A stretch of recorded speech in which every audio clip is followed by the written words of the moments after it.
headed by Barangay Captain Honorable Juanita O. Orioca, represented by Honorable June. Activities that truly tested our patience and perseverance. One that stood out for our class was the cheer dance competition. It started as an exciting opportunity for teamwork. It's the proof that we didn't need to be seen to make progress. We just had to believe, to keep trying. Because, in the end, it's the perseverance and dedication that makes us who we are. Once again, welcome to this.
Others. Success is not only measured by personal achievements.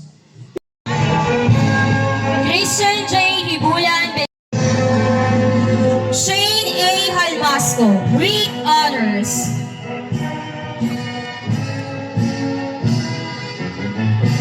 Experiences in grade 10 was a cheer dance competition.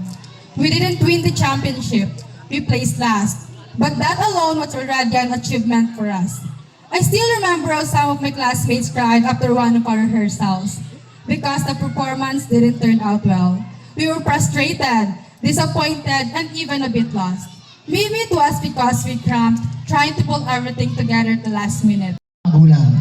Gusto kong pasalamatan ang lahat ng class advisors. Palapakan natin mga class advisors. Ma'am Mika, Ma'am Rhea, Ma'am Ginaline, and Sir J.R.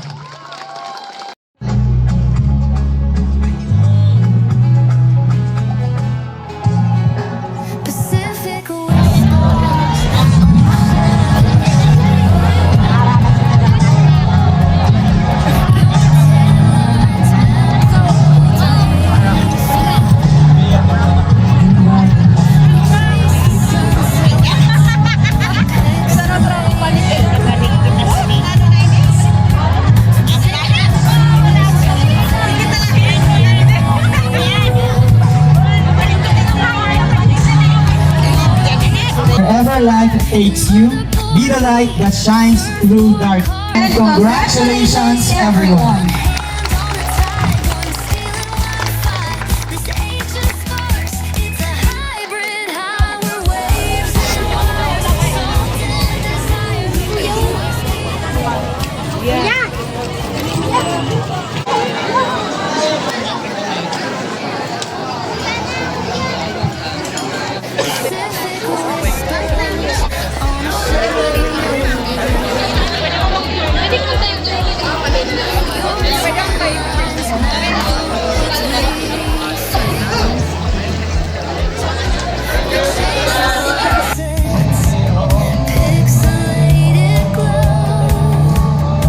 Salamat, great and knowledge.